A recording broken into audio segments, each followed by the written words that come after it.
와우. 안녕하세요. 복싱 매니지먼트 코리아 황현철입니다. 펀치라인 복싱 토크 시즌 2 28회입니다. 지난 3시간에 이어서 이번 시간에도 일본 복싱에 대해서 계속 얘기해보는 시간을 갖도록 하겠습니다.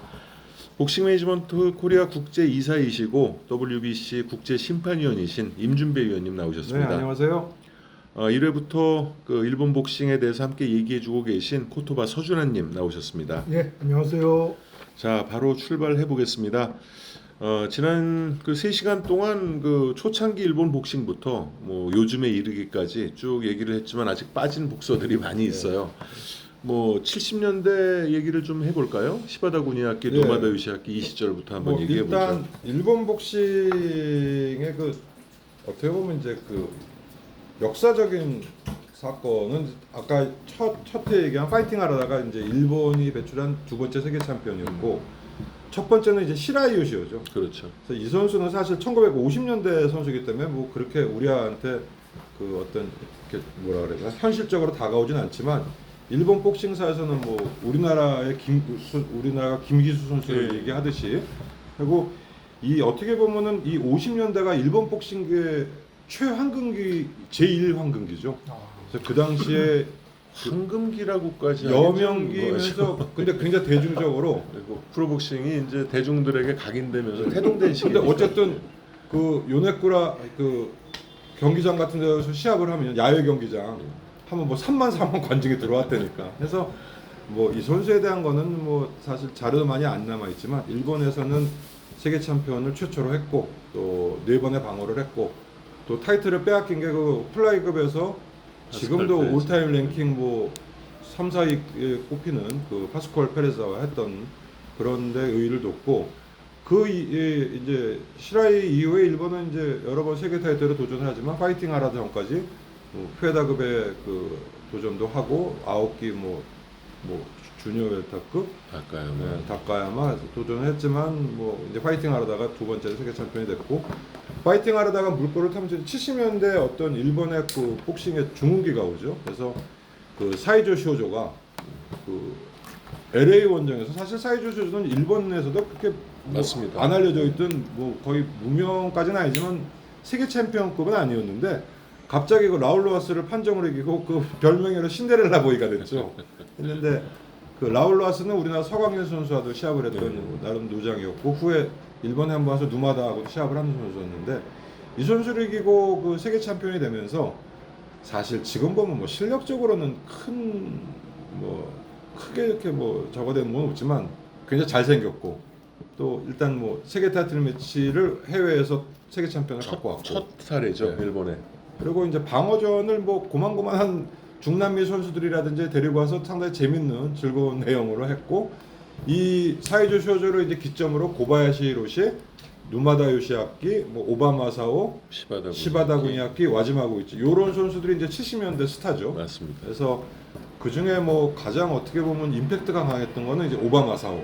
그래서 오바마사오는 이 테이켄짐의 최초의 세계 챔피언인가요? 오바마사오가? 그렇습니다. 예. 그래서 그 테이켄 지금 혼다 회장의 그 선친이 그 테이켄짐을 굉장히 역사가 오래된 체육관인데 어머니죠, 어머니. 예. 그래서 뭐 동양 챔피언은 좀 나왔지만 이제 오바마사오가 최초의 세계 챔피언이 되는데 이 오바마사오는 아마추어 경력은 거의 없고 굉장히 어린 나이에 이제 66년도에 프로에 데뷔해가지고 그 일본 챔피언을 하는데 하나가다 스스무에게 한번 지죠.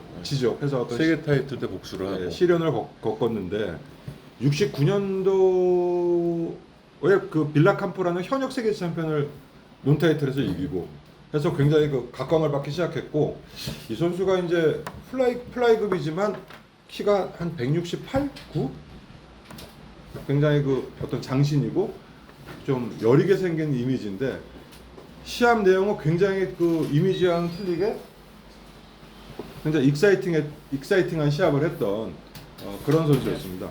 녹음은 다 끝나셨습니까? 그래서 끊으면 될 것 같아요. 69년도에 그 현역 세계 챔피언이었던 빌라캄포를 이기고 70년도에 이제 그 당시에 빌라캄포를 이기고 세계 챔피언이 된 그 태국의 베르크네르크 차트 반 차이. 차르트 반 차이. 이름도 참.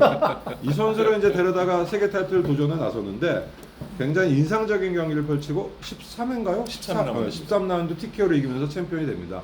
그런데 이 선수는 사실 그 어떤 존재감이 세계 챔피언 되기 전보다 세계 챔피언이 되고 나서의 방어전의 퀄리티가 굉장히 각 방어전을마다 그렇죠. 굉장히 수준이 있고 재밌고 뭐 이런 시합이었고 1차 방어전에서 이제 베틀리오 곤잘레스 후에 뭐 여러 번 플라이급 세계 챔피언한 곤잘레스를 이기죠. 판정으로 이기는데 굉장히 어려운 시합을 했죠.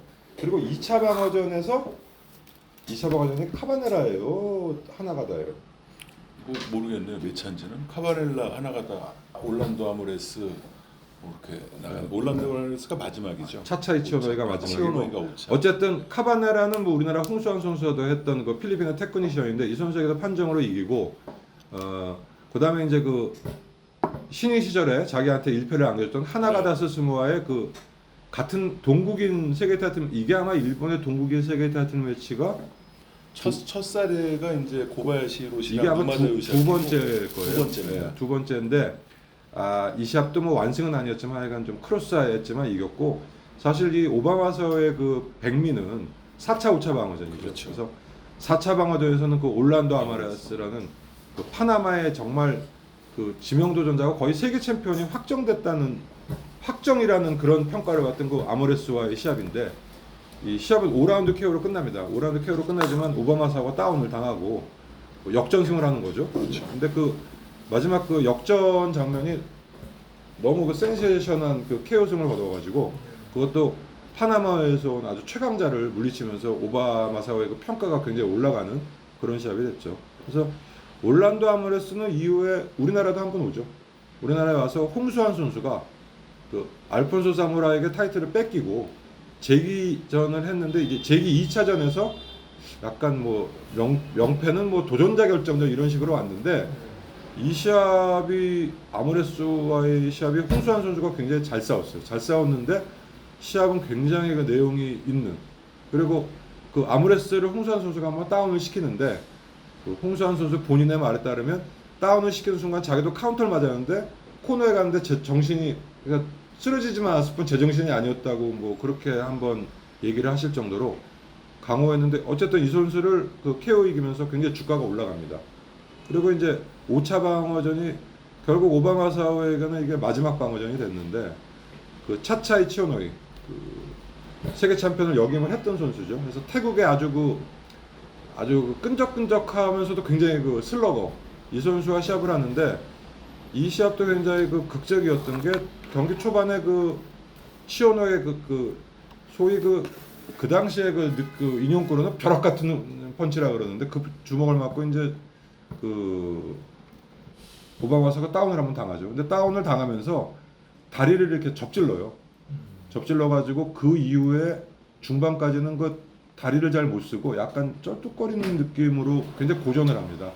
했는데 이 오바마사도 굉장히 군성이 강한 선수여서 중반까지 고전 다운되고 다리의 부상 때문에 굉장히 고전하던 시합을 13회에 역전 KO로 이기는데 마지막 KO 장면이 정말 불꽃 같은 연타로 차차이를 치어노이를 KO로 이기면서 5차 방어에 성공하고 그 당시에 이제 같이 세계 챔피언을 하던 아까 얘기했던 누마다, 고바야시, 사이쪼, 와지마, 시바다 이 중에 가장 어떻게 보면 인기로운 그런 선수가 되는데 이 굉장히 불운한 것이 시합하고 얼마 안 지나서 도쿄에서 자기 포르쉐 스포츠카를 몰고 가다 그렇죠. 도쿄 가면 이렇게 고가도로 있잖아요. 네. 거기서 충돌 벽에 충돌하면서 그냥 그 자리에서 직살하면서 그러니까 복서로서는 그런 어떤 교통사고로 운명을 달리한 어떤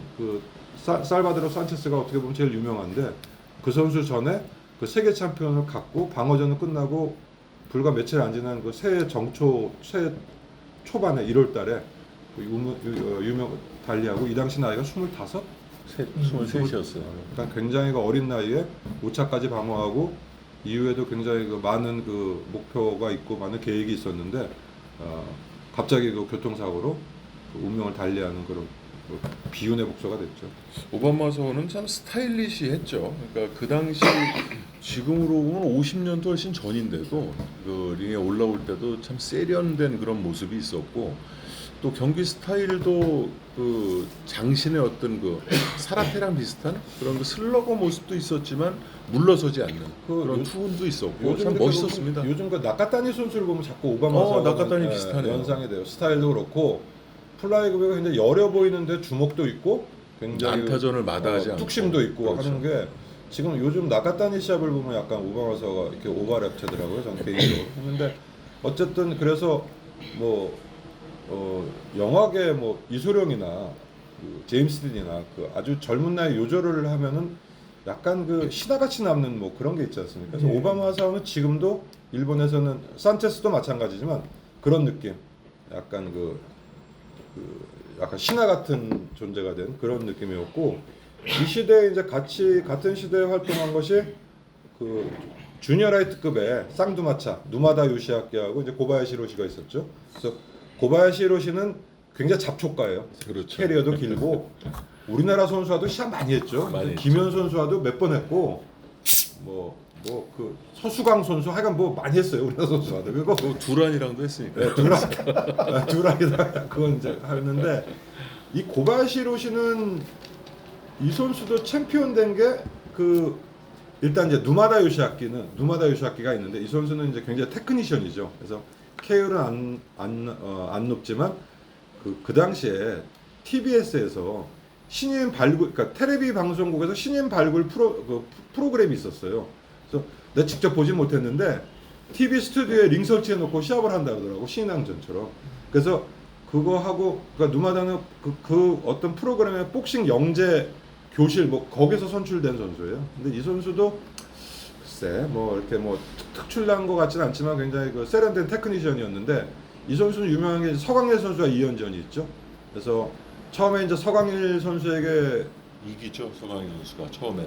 처음에 이제 서광일 선수가 나름 그 당시에 세계 랭커라 되려다 했는데 이제 누마다가 지고 졌는데 동양 챔피언이 돼서 이제 방어전. 네, 그거 이제 그 나중에 이제 누마다가 복수를 하고 누마다가 처음에 세계 챔피언 누구한테 뺏었지? 레네 바리엔토스 아닌가요? 그게 1차인가? 에로르데한테. 플레시에르로드한테. 그래서 이제 뭐 이런저런 뭐 하고 그 사이에 패전도 좀 있고 했는데 그 좀 슬럼프도 있고 했는데 이제 플래시 에로르데 우리나라의 서광일 선수와 그 세계 타이틀 했던 플래시 에로르데를 필리핀 가서 또 한번 논타이틀에서 논타이틀에서 이기고 홈으로 불러들여서 세계 타이틀 매치를 하는데 사실 이 당시에 이제 에로르데는 거의 반은퇴 상태였죠. 그래서 누마다에게 타이틀을 빼앗기고 이 에로르데를 제시합에서도 2대1이지만 어쨌든 이깁니다. 이기고 붙은 게 그 고바야시 히로시 아까 그 처음에 얘기했던 좀 전에 했던 그 잡초 선수와 붙는데 일본 복서끼리의 첫 세계 타이틀. 첫 세계 타이틀 매치인데 여기서 의외로 고바야시 히로시가 이제 누마다를 KO시키죠. 그리고 이제 고바야시 히로시가 세계 챔피언이 됩니다. WBA 얘기입니다. 네. 네. 제가 그래서 지금에야 참여하게 된 장원입니다. 네, 5분 전에 왔는데 얘기를 들었습니다. 오바마사오 같은 경우에는 마지막에 그 차트 차이 치오노이와의 방어전 마지막 라운드 3라운드는 거의 스텝을 못 밟고 발목을 삔 상태에서 로프에 기대서 경기를 하잖아요. 그런데도 역전 KO승을 거둬서 당시 일본이 진정한 일본 정신을 보여줬다라는 식으로 열광을 했었죠. 그리고 사고가 났을 때 일본 전역이 아주 애도하는 분위기였는데 오바마사오 자체가 일본의 그 새로운 시대를 좀 상징하는 아이콘이었어요. 그러니까 2차 대전의 패전에 주눅든 일본인도 아니고 제가 지금 누군지 기억은 안 나는데 일본 라이트급으로 저 미국 챔피언과 일본 링에서 세계 타이틀 매치를 한 그 선수 이름이 뭐더라? 근데 그때 시작부터 주눅이 들어가지고 거의 뭐 등을 보이다시피 도망가기도 하고 좀 비참하게 KO 패당한 선수가 있거든요. 미국에서요? 일본에서. 일본에서. 챔피언은 미국 선수였어요. 라이트급으로 기억하는데. 근데 그때 이제 일본의 팬들이 에휴 어차피 해봐도 안 될 거 잘 졌다. 그리고 미국 사람만 보면 그 생내적인 공포가 일었다는 거죠. 그때 미국에서는. 그런데 오바마사오는 그런 게 아니고 당당했고 20대 초반이었고 복싱 스타일도 댄디했고 그 전까지는 일본에서는 복싱도 무사처럼 돌을 닦는 그런 선수가 롱런한다 그랬는데 아까 말씀하신 것처럼 가운도 화려하게 입고 나오고 쇼맨십도 있고 자신감이 있었죠. 자신감 있고 자석이 없고. 그런데 일본에서 그 당시만 해도 자신감을 표출하는 거를 겸손하지 않다, 좀 오만하다 그래서 부정적으로 봤거든요. 근데 이기고 세계 챔피언이 됐잖아요. 그런데 그런 오바가 일본의 아주 그 전통적인 정신, 발목이 삔 상태에서 사실 서 있기도 힘든데 그 극심한 고통을 이기고 역전 KO로 이겨버리니까 일본 전역이 난리가 났는데 사망조차도 아주 신세대적이었죠. 자기가 몰던 오픈카 포르쉐였을 겁니다. 그게 스포츠카. 그러니까 일본의 신세대와 전통을 아주 절묘하게 견인했던 그런 상징이라는 인물이 있었고 플래시 엘로르데는 뭐 막판에 거의 이제 뭐 은퇴 상황이었지만 그 성광처럼 번뜩이는 펀치가 유명하다고 해서 이 플래시가 별명이었죠. 그리고 가브리엘이었죠 원래 이름. 네, 가브리엘 엘로르데. 그런데 그 아까 이제 말씀하시기를 일본에서 신인 발굴 프로그램 있었다고 그러셨잖아요. 한국에서도 TBC가 그걸 그대로 흉내내 가지고 스튜디오에 릭을 설치하고 한동안 권투 경기를 내보냈습니다. 그때 김재길 PD셔가 까까머리 PD께서 이제 증언을 해주셨거든요. 그런데 그 프로그램이 왜 롱런을 못했냐면은 이게 출연료 개념으로 줘야 되느냐, 파이트머니 개념으로 줘야 되느냐. 그래서 그때는 이제 방송국에서 그런 예능 프로그램이나 이런데 출연료를 잘 그렇게 지불하지 않았던 것 같아요. 나오면은 홍보가 되니까 그걸로 이제 상계를 하자는 시기였는데 복서들은 그게 안 되지 않습니까? 그래서 그 간극을 줄이지 못해서 자기가 윗선에다 얘기해서 이제 수고비라는 명목으로 파이트머니를 좀 줬는데 선수들 입장에서는 이게 다른 경기에 비해서는 좀 섭섭한 금액이었던 것 같고 그래서 그 스튜디오 복싱은 롱런하지 못한 프로그램이 되었다고 저는 들었습니다. 그럴 수밖에 없겠네요. 관중들이 들어와서 어떤 그 뭐 개런티가 될 수 있는 것도 아니고 방송국에서 근데 중계권료를 따로 책정할 수도 없는 것이고 아까 말씀하셨던 그 경기가 라이트급은 아닌 것 같고요. 네. 주니어 미들급의 프레디 리틀과 미나미 이사오의 경기가 아닌가 싶네요. 그게 미국의 챔피언이 일본에 왔던 60년대 말 70년대라면 프레디 리틀 같아요. 68년도인가 했으니까. 그렇죠. 그리고 데이비 무어는 좀 빨랐으니까. 그때는 63년도. 일찍이었고. 63년도 그건 데이비 무어. 페더급 데이비 무어 상대가 일본 선수였죠. 네. 일본이었죠. 작가 그 테이켄짐인데. 맞아요. 네. 그래서 두 번 했어요. 두 번 했는데 두 번 했어. 아, 세키미츠노리인가? 아니야, 새끼 아니고. 아오키가치 토시도 아니, 아니고. 닭가 뭐야. 데이비 그게 무어. 5라운드 KO인지 아무튼 거의 일방통행 KO로 끝난 경기죠. 5라운드 KO는 슈가 라모스하고 네.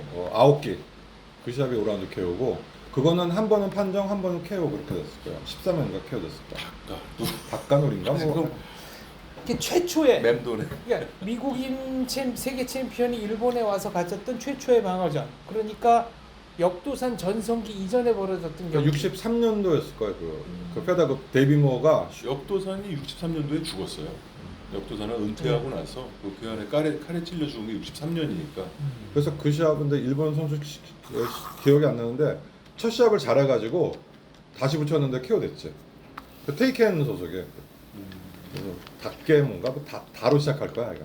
찾아보겠습니다. 네, 하고 아까 얘기 돌아오면은 이제 누마다는 그 고바야시한테 그 라이벌전에서 KO패 당하는데 이번에 WBC로 돌려가지고 그렇죠. 르네 바리엔토스와의 시합에서 판정에 약간 문제가 있었지만 이기고 제 시합에서도 뭐 억지로 이제 누마다의 이제 백미는 그 시합이 필름이 없어요. 바리엔토스 시합이.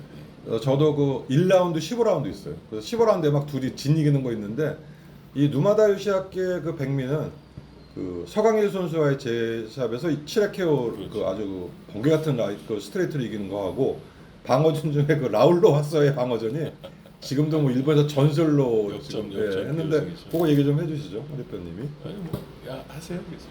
그 라울 로하스한테 다운을 몇 번을 내죠? 한 번 당하죠. 3라운드에 한 번, 2라운드인가?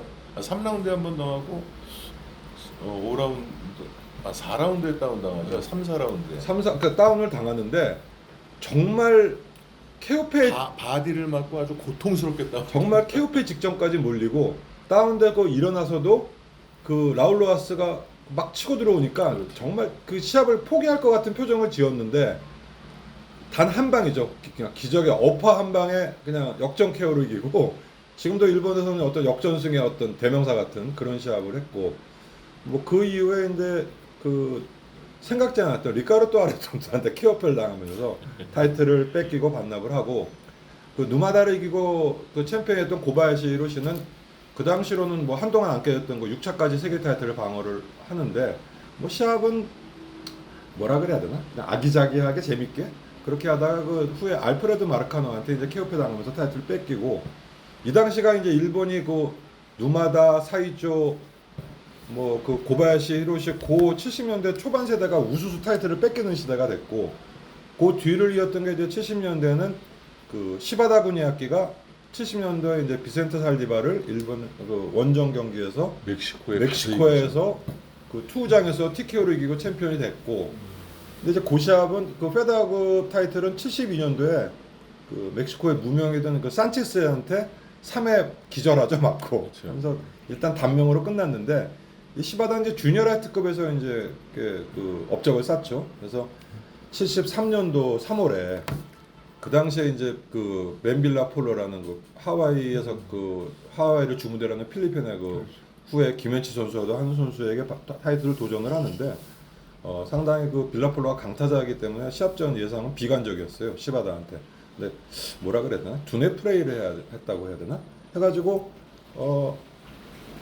하와이 원정임에도 불구하고 판정으로 타이틀을 따오죠. 그렇죠. 예, 따서 1차 방어전에서 이제 그 아르헨티나 선수에게 좀 고전을 했는데 빌라폴로와 이제 제시합에서 또 뭐 1차전에서 그렇게 이겼으니까 그런 식으로 하면 이기기라고 생각했는데 1라운드에 갑자기 그냥 이렇게 오르 맞고 기절을 하죠. 그러니까 시바다는 모든 케오페가 다 기절이야 보니까. 그렇죠. 추후에 에스칼렐라한테도 이제 했는데 작살이 나고요. 그래서 이제 시바다 군야ken 거기서 끝났나 싶었는데 그 누마다한테 타이틀을 빼앗은 리카르도 아레돈도를 불러들여서 또 판정으로 이깁니다. 해가지고 요번엔 좀 숨이 길어서 5차까지 방어를 하죠. 3차까지 하죠. 3차까지 하고 4차에서 뺏기죠. 4차에서 뺏겼구나. 그 이제 뭐 잘 방어하고 아주 좀 안정권에 들었나 보나 했는데 이번에 이제 페르토리코의 또 무명이었어요. 그 당시로는 알프레드 에스카레라는 선수를 불러들여서 했는데 뭐 편안하게 할 수 있는 시합이라고 생각했는데 2라운드에 갑자기 또 맞고 또 기절을 하죠. 네.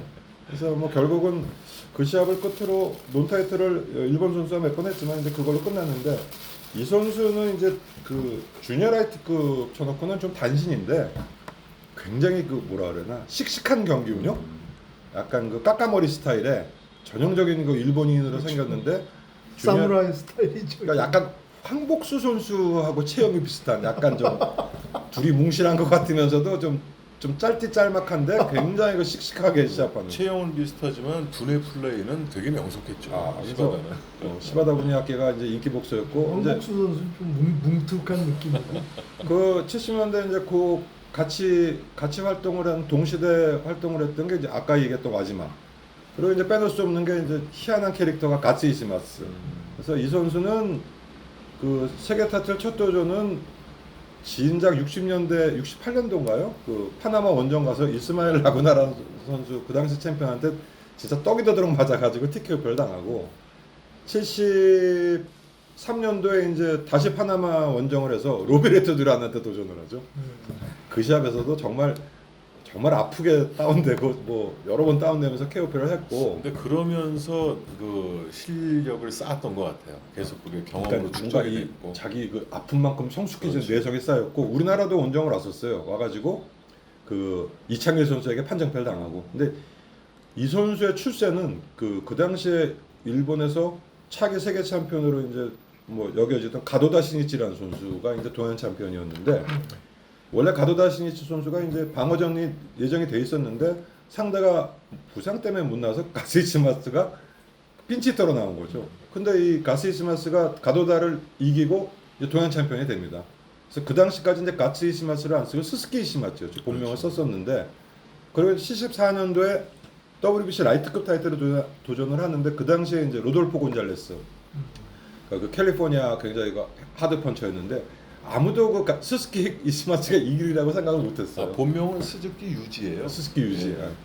근데 소위 자기가 이제 개발했다는 그 팬텀 라이트 훅이란 게 있는데 이 루돌포 곤자레스를 팔에 그 자칭 팬텀 라이트 훅으로 쓰러뜨리고 3번을 쓰러뜨리는데 이 시합 보면 웃기는 게 그 심판이 주심이 그 염동균 리아스코전을 본 그 레리 로자디아예요. 네. 근데 곤자레스가 어차피 같은 캘리포니아 출신이잖아요. 그러니까 아무도 그 곤자레스가 그렇게 떨어지려고 생각을 못해. 로자디아가 곤자레스 다운되니까 깜짝 놀래가지고 카운트 쉬고 안 하려고 그러는데 자꾸 이게 데리고 나와요. 곤자레스 보고 너 왜 이래? 자꾸 해야지 막 이런 식으로 데리고 나와가지고 두 번째, 세 번째 다운은 워낙 첫 다운이 데미지가 커가지고 뭐 두 번째, 세 번째는 그냥 펀치만 다 하면 그냥 다운돼가지고 하여간 그 스즈키 시마츠가 그 당시에는 굉장히 그 센세이션한 그 업셋으로 세계 챔피언이 되고 뭐 라이트급이 워낙 전통의 강체급이라 스즈키 시마츠가 그 당시에 세계 챔피언 됐을 때 캐리어가 11패가 있었을 거야. 그래서 뭐 롱런을 하리라고 생각을 못했는데 의외로 5차까지 방어를 하죠. 예, 그래서 뭐 그 마지막 방어전이든 알바로 로하스와의 시합도 내내 지고 있다가 14회 그냥 뭐 기적의 아파컷 한 방으로 KO시키고 했는데 이제 이 선수는 라이트급이 항상 그 체중 문제가 됐었고 그 다음에 이 떡밥이 이 연예계 쪽 진출을 계속 모색을 하고 있었기 때문에 4차 방어전, 5차 방어전 후에 지명도전자로 그 듀란과 맞붙었던 에스테반 데 헤수스가 이제 지명도전자가 됐는데 일본 데리고 오는 것도 포기하고 자기가 그냥 페르토리코로 원정을 갑니다. 와서 그냥 뭐 절차대로 판정패에서 타이틀을 뺏겼는데 그런 선수들이 이제 70년대를 그 일본 복싱계를 그 장악했던 그 개성 있는 그러니까 실력 면에서는 잘 모르겠지만 누마다, 고바야시, 뭐 사이조 쇼조, 와지마, 시바다, 가스 이스마츠 이런 선수들이 다 각자 나름대로 개성이 있었던 굉장히 그 재밌었던 복싱을 했던 그런 그야말로 선수들입니다. 황금기였죠. 네. 거츠 이스마스의 거츠는 영어로 용기를 뜻하는 승리, 뭐 용기, 네, 패기. 거츠. 네. 그때 그런 식의 닉네임을 쓰는 복서들이 좀 있었습니다. 많았죠. 네. 특히 70년대에 많았죠. 70년대가 일본이 그 닉네임 전성시대예요. 그 배틀홈까지만 해도 배틀을 호크잖아요. 근데 발음이 안 되니까. 그래서 뭐 그 당시에 뭐 일본의 그 닉네임 쓰던 게 뭐 이글 삭도, 라이온 후루야마, 네. 그렇죠. 뭐 아폴로 요시오. 아폴로 요시오 왜 아폴로 요시오인데? 그게 저 달나라까지 갈 만큼 파워풀하다. 그리고 그러네요. 네. 그 앞으로. 그 외에도 뭐 타잔 토바로에서 정말 타잔처럼 수영 기록을 뛰어나는 친구도 있었고 네. 캐시어스 나이토. 타잔 토바는 국내에 왔었죠. 황충사랑도 했었고. 그건 이제 거의 끝물이고 네, 나중에 왔고. 로얄 고바야시. 로얄 고바야시 그 스네피 하사나라고도 있었고 그러니까 제 스냅이 좋다 그래서 스네피 하사나도 있었고 아 스파이더 네모토. 스파이더맨 그러니까 그 당시 하리케인 대루. 하리케인 그러니까 그 7, 80년대가 일본 선수들 그 닉네임 한참 쓰던 그런 시절이었죠. 그러니까 가츠 이시마츠도 뭐 어떻게 보면은 그 가츠가 닉네임 같은 저거였고 뭐 우리나라도 그 당시에 이제 그래서 그런지 뭐 불도자바, 뭐 허리케인 최 염동현 선수가 있고 그 당시에 뭐 닉네임을 좀 쓰던 그리고 라이언산 호버트가. 그리고 펜더 고생근 선수가 그렇죠, 잠깐 펜더고라는 고생건 이름을 썼죠. 선수는 이제 그 고생건 선수를 해가지고 지고 나서 장명가한테 갔더니 그 생근이 고생의 뿌리라 그래가지고 고덕훈으로 이름을 바꿨는데 그것도 잘 안 되니까 나중에 이제 펜더고로 해가지고 뭐 했는데 고생건 선수도 좀 불운의 선수죠. 근데 안 풀렸죠. 그러니까 결정적으로 정말 복싱 샤프하게 했는데 내구력의 문제예요 결국은. 그리고 너무 이 허송세월 보낸 게 너무 길었어. 그 해가지고. 그래서 일단 70년대 일본 복싱은 뭐 그 정도로 정리를 하고 이제 80년대 초반에 뭐 세계 챔피언을 했지만 잠깐 반짝했던 선수는 아까 얘기했던 그 고바야시 고치, 뭐 그다음에 우리나라 김성준 선수에게 타이틀을 빼앗았던 그 나가지마 시게오, 그다음에 그 사파타와 막 지지고 볶았던 그 도모리 다다시 뭐 그런 선수들이 있었고 독가시키 가수 80년대는 그나마 이제 독가시키가 이제 나름대로 롱런도 하고 그 참 말 많은 판정도 많이 했지만 한국 선수하고도 많이 하지 않았나요? 아니, 그러니까 김성남 선수랑도 하고 그러니까 지금 이제 김환진 선수랑 2연전 했고 한국 선수와의 인연이 있는 일본 선수를 한번 그리고 좀 이제 얘기를 뭐 세계 챔피언 해보시죠. 세계 챔피언 했지만 잠깐 중량급에서 나름 의의 있게 원정 가서 타이틀 뺏은 미하라 다다시가 미하라 있었고 다다시. 네. 뭐 세계 챔피언은 굉장히 단명했지만 우리나라의 그 임재근 주호 선수를 다 은퇴시켜 버린 그 미하라 다다시가 이제 일본에 있었죠. 그 당시 챔피언으로는 럭키펀치에 의한 KO 승이라는 말이 많았지만 어쨌거나 사무엘 세라노를 잡았던 우에하라 야스스네. 그렇죠. 오에하라도 있었고 80년대 이제 그렇게 잠깐 지나간 선수도 있었고 뭐 도카스키처럼 뭐 말 많은 판정이지만 좀 롱런했던 선수도 있었고 했는데 사실 80년대는 정말 일본 챔피언들이 그 홈링덕을 많이 보고 아주 뭐 그 굉장히 그 실력적으로 아주 뭐 진짜 그 세계 정상급이라고 감히 인정할 만한 선수는 그렇게 뭐 많지는 않았던 것 같아요. 없었죠. 그 당시에는 일본 챔피언이라고 해도 국내 선수들한테 뭐 아예 게임이 안 될 정도였으니까 한일 신인왕대항전을 일본에서 해도 한 10명이 가면 뭐 8승 2패 뭐 예, 그것도 이제 그 중에 우리는 하나는 실격패 뭐 이렇게 신인왕도 아니고 그러니까 이제 뭐 못 가는 스케줄이 안 맞아서 못 가면 이제 뭐 준우승자. 중결승에서 떨어지네 이런 선수들을 보내도 압도적이었어요. 아니, 그래서 그- 결국 그게 유지가 되지 못했어요. 그 단적인 예로 그 왜 일본에서 야 진짜 오랜만에 주니어 미들급의 저기 유망주가 나타났다고 한 스즈키 도시야키가 국내 랭커인 김정식한테 붙어가지고 아니, 1급 때 일본에서 붙어가지고 원사이드한 판정패를 하면서 그 꿈이 꺾여버린 얘가 있잖아요. 세계 타이틀 도전 포기. 그 당시에 내가 기억나는 게 일간 스포츠에 일본에서 한일 신인왕전을 했는데 8승 2패인가 예, 도대체 누가 졌어 하고 보니까 권순춘이 권순춘 선수 반칙패. 반칙패로 졌더라고. 그래서 그 공이 울린 다음에 펀치를 쳤다고 뭐, 그래서 그건 국내에서 한 겁니다. 그 군에서는 하여간 뭐 그 당시에는 일본 신인왕은 그 우리나라하고는 참 비교할 바가 아니었고 당시에는 뭐 예, 일본 선수 쉽게 봤죠. 예. 그리고 세계 챔피언도 뭐 그 시바다나 사이조 쇼조를 제외하고는 다 그 홈링으로 불러들여가지고 뭐 했던 그런 기억이 있고. 그 권순찬 선수 경기는 권순찬 선수 이 공인은 아닌데 공이 울린 다음에 펀치가 들어가서 상대가 쓰러졌거든요. 근데 일단 그 선수가 일어났어요. 일어났는데 일본 세컨 측에서 계속 누워 있으라고, 계속 누워 있으라고.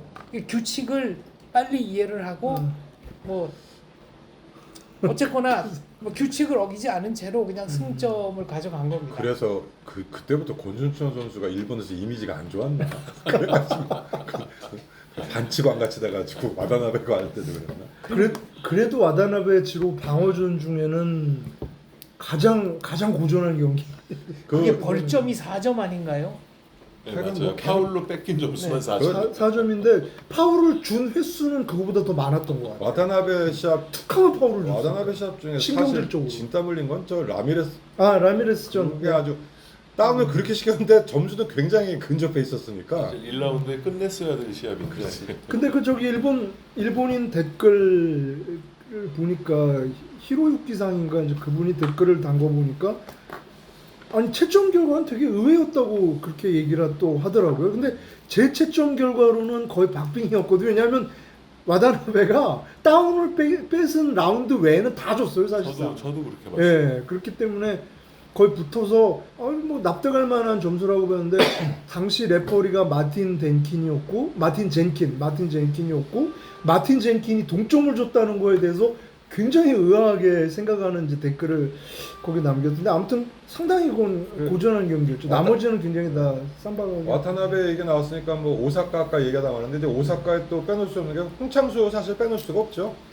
오사카 도코야마 마사모리로 일본에서 활동을 했는데 그 홍창수 선수는 어떻게 보셨어요? 나는 저는 홍창수가 이 선수 역시 하세가와 같은 그러니까 동양 챔피언이 될 때까지는 좀 밋밋했었는데 이오카 이기면서 출세했고 스타일도 동양 챔피언이 비슷하다고. 되면서 맞아요. 그러면서 이제 좀 한 단계 눈을 떴고 그러니까 조인주 선수가 스피드가 워낙 빠르기 때문에 홍창수 선수를 거의 잡을 것이다라고 했지만 조인주 선수는 발이 빠른 대신에 이 홍창수 선수는 손이 빠르거든요. 앞손이 빠르죠. 그러니까 핸드 스피드가 굉장히 빠른 선수이기 때문에 사실 홍창수 선수가 계속 업그레이드 되면서 뭐 일본인이었다면 훨씬 많은 인기를 누리지 않았을까 싶어요. 어쨌든 세계 챔피언을 그 조인주 선수가 없애시죠. 없으시죠. 네. 완전 없으시고. 없으시죠. 한국 와서도 예, 뭐 한국에 저 홍창수가 도쿄야마 그러니까 홍창수 선수가 왔을 때 한국에서는 다 이제 복수해가지고 타이틀 도로 찾아온다 그랬는데 또 홍창수답지 않게 또 일발로 또 조인주 선수 KO 시켜서 은퇴를 그 시켜버렸고 라이트가 은근히 무거워요. 그래서 그 류코카즈라는 선수도 라이트 원펀치를 KO 시키기도 하고 그래- 조인주도 라이트 원펀치를 KO 된 거잖아요. 홍창수는 타이틀 뺏길 때도 이상한 1라운드 KO로 네. 갔죠. 아, 가와시마가 쓰시기한테 그뭐 8차까지인가 방어했나요? 그 중에 뭐 나바로라든지 뭐 나름 실력 있는 선수도 있었는데 시합이 뭐 복싱 팬으로 입장에서 보면 그렇게 재밌는 시합은 아닌데 아기자기하게 하여간 굉장히 의외로 롱런을 하고 그 한 번 이겼던 가와시마한테 1회 KO패를 났는데 그것도 약간 좀 의문스럽죠. 그때는 제대로 맞았어요. 제대로 맞아서 사실 넘어갔고 그리고 계속 나서 일어났는데 이제- 뭐 그렇죠. 중심을 못 잡더라고요. 이미 한 방에 끝난 시합이에요. 네. 이미. 그러니까 그때 차라리 끊었어야 깔끔한 건데 홍창수 선수 경기, 홍창수 대 조인주 선수 경기는 일본에서 벌어진 세계 타이틀 매치 중에 유일하게 생중계가 안 된 경기입니다. 그러니까 홍창수 선수의 국적이 조선적이거든요. 이 조선적이라는 게 뭐냐면 2차 대전 때 일본이 패망하고 나서 제1교포들이 있었을 거 아니에요. 자이니치. 네, 자인있지. 그러니까 국적을 줄 수 없으니까 임시 호족처럼 조선적. 그게 그 네. 일본 국적도 아니고 한국 국적도 아니고 네. 일본 거류 그 뭐라 그러나 거류증. 네, 그러니까 거류증 뭐 체류 그 자격증. 체류 체류 자격증. 네. 물론 그 조선적이면은 이제 영주권이 있어요. 그런데 그 중에 일부는 한국 국적을 따서 대한민국 국적이 되기도 하고 그러면 북한 국적은 어떻게 되는 거냐는데 일본은 지금도 북한을 국가로 인정하지 않습니다. 그러니까 자기들이 북한 여권이라는 걸 만들어서 북한에 갈 때는 뭐 다른 나라 갈 때는 그 여권을 쓸 수 있겠지만 일본을 출국할 때는 이제 조선적 여권이라는 거를 아직도 쓰죠. 그래서 조선적을 아직도 갖고 있는 분들이 굉장히 많거든요. 그렇죠. 그러니까 홍창수 선수가 바로 조선적이어서 일본인이 아니기 때문에 세계 타이틀 매치지만 이제 중계가 없었고 그리고 조인주 선수를 그때 KO로 이겼던가요?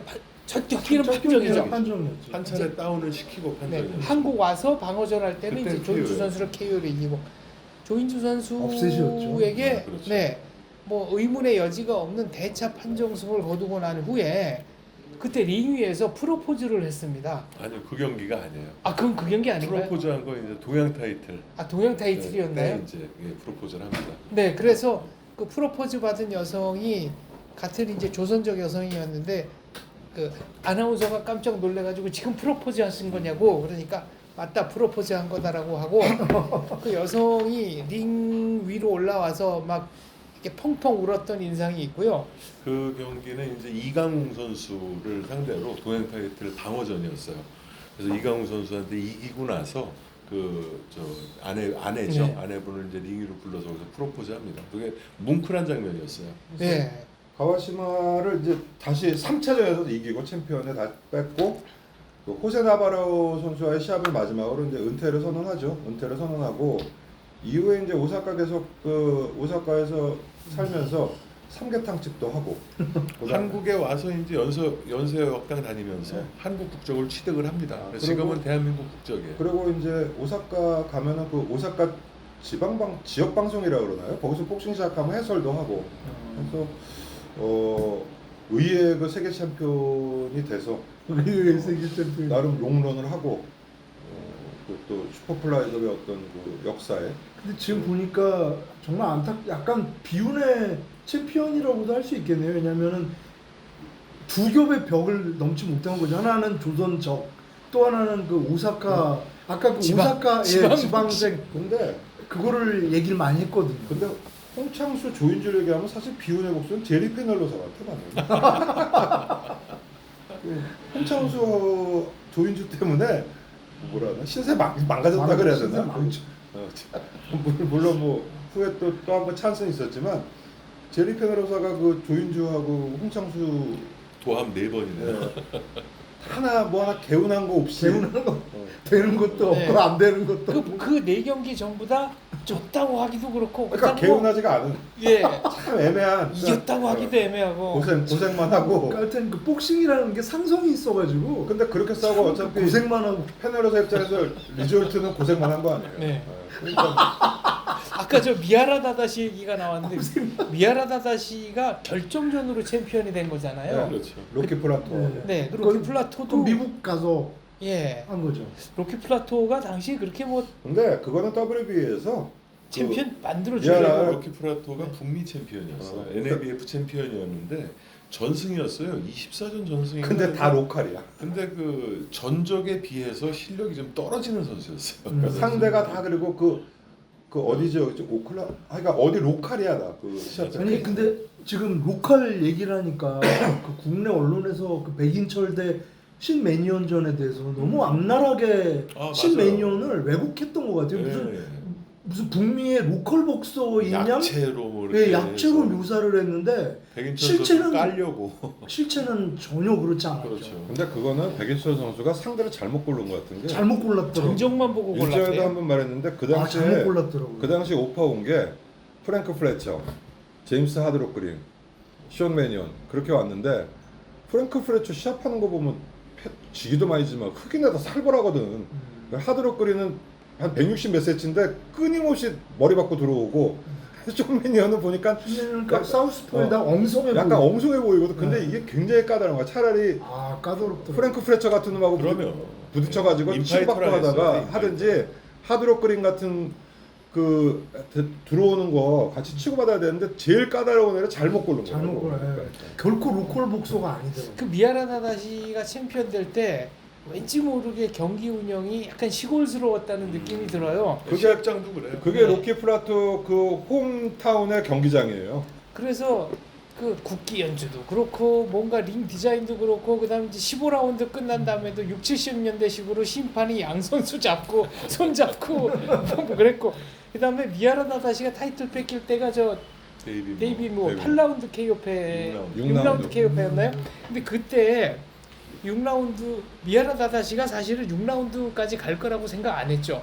데이빗 무어 전성기였고 2, 3회뭐 끝나지 않을까 했는데 데이빗 무어가 조금 기왕에 이길 거 조심하면서 확실하게 아니, 가자. 그건 그건 아닌가요? 왜냐하면 데이빗 모 데이빗 반대로 지금 8전짜리 신인이었어요. 그리고 근데 그때 10라운드 경기를 뛰어본 적이 없어요. 근데 그때 8라운드까지밖에 안 그때 해봐서. 경기 전 예상은 데이빗 무어의 일방 통행 아니었나요? 아니요, 저 반대였습니다. 고르고 골라서 이기겠다고 데리고 온 게 데이비. 미국에서 쉬운 도전자를 데리고 온다고 데리고 왔는데 네네. 올 제가 때 보니까 바베롬이 동행을 한 거예요. 네. 그래서 이거 뭐지? 어랍쇼 이번에 그랬는데 했는데 까고 보니까 이제 그런 선수. 그래가지고 그때 6라운드에 미하라 다다시가 다운된 다음에 데이빗 무어 쪽 세칸이 그냥 끝난 줄 알고 들어와가지고 막 끌어안고 난리치고 막 이러다가 그 미하라 다다시가 카운트 8에 일어나서 복수를 했거든요. 그러니까 그때 얼른 뭐랄까 막 불이 나게 링 밖으로 나가는 에피소드도 그 있었습니다. 시합은 미아라다 씨가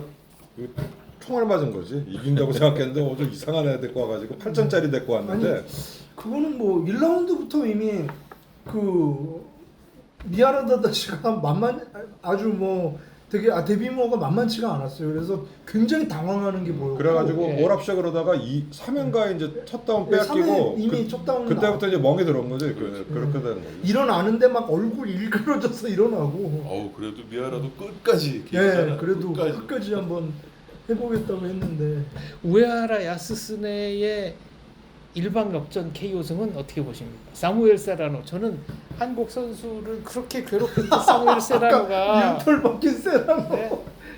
미우털 박힌 세라노가 그거는 중계 방송 들으면 네. 그 해설자가 기가 막혀 웃어. 아 그렇죠 예. 해설자가 나중에 어랍쇼 뭐 이런 식이야. 저거 봐라 막 그런 식인데 그게 이제 디트로이트에서 3대 세계 타이틀 매치였죠. 메인 네. 이벤트가 이제 헌스하고 쿠에바스. 그다음에 힐마켄티 언더카드가 오영호 힐머켄티. 이게 이제 알고 봤더니 세라노가 거기 올 이유가 없잖아요. 그죠. 페르토리코인데 근데 와서 우에라랑 이제 시합을 이렇게 보여주고 나름대로 롱런 챔피언이니까 다음 방어전을 힐머켄티랑 이제 붙이려는 보관이 있었대요. 이제 지는 바람에 날라가. 주니어 라이트급과 라이트급 한 치고 멀짱해서 그래서 그 당시만 해도 뭐 동해안권이든 남미권이든 이게 네트워크가 잘 안 되다 보니까 현지에 와서 모습을 선을 보여야 되는 쇼케이스였네요. 그렇죠. 그러니까 협품을 네, 보이고 그 무대죠. 그래서 일전에도 제가 한번 말씀드렸지만 이제 미국하고 일본은 또 시차가 있으니까 그 스포츠 신문사 기자가 숙직 기자가 보는데 그 뭐라 그러죠? 텔레타이프라 그러나요? 텔리그라프. 텔레 따다다다 정보가 잘못 정보 들어왔는데 텔렉스요.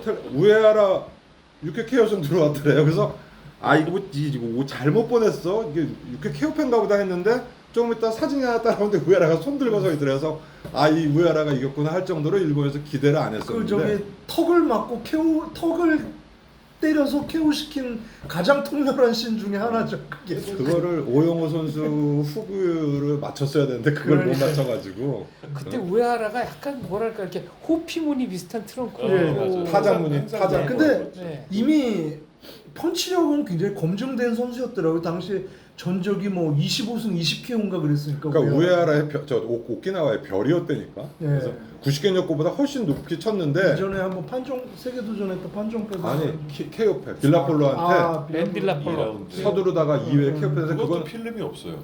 보셨어요? 어? 있어. 왜 없지? 있어. 아 착각하는 건가?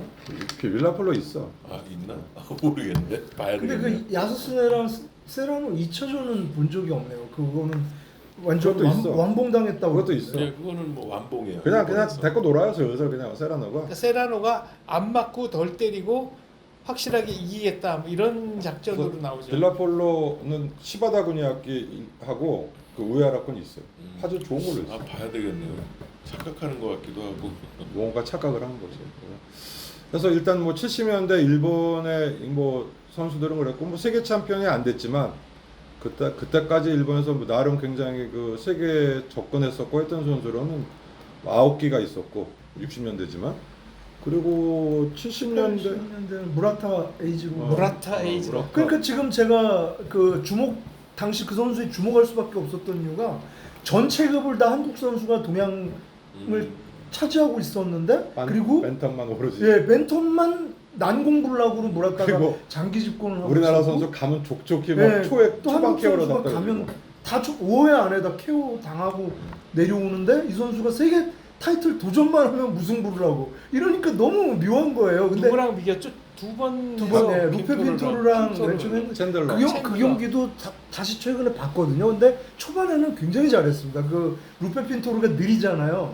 그리고 늘 감량구에 시달리니까 그 틈을 노리고 슬로우 스타터가 돼가지고. 예, 그 틈을 노리고 무라다가 굉장히 맹공을 초반에 퍼붓는데 펀치 적중률도 좋고 굉장히 루페 핀토르가 쩔쩔매는데 제가 아까 말씀드린 그 동아시아 선수의 그 고질적인 스태미너 부족을 결국 극복하지 못하고 그게 그 10라운드 딱 넘어가니까 경기 양상이 확 뒤집어져요. 저게 그 80년대 핀토로 또 와가지고 그 허리케인 테러하고 할 때도 네.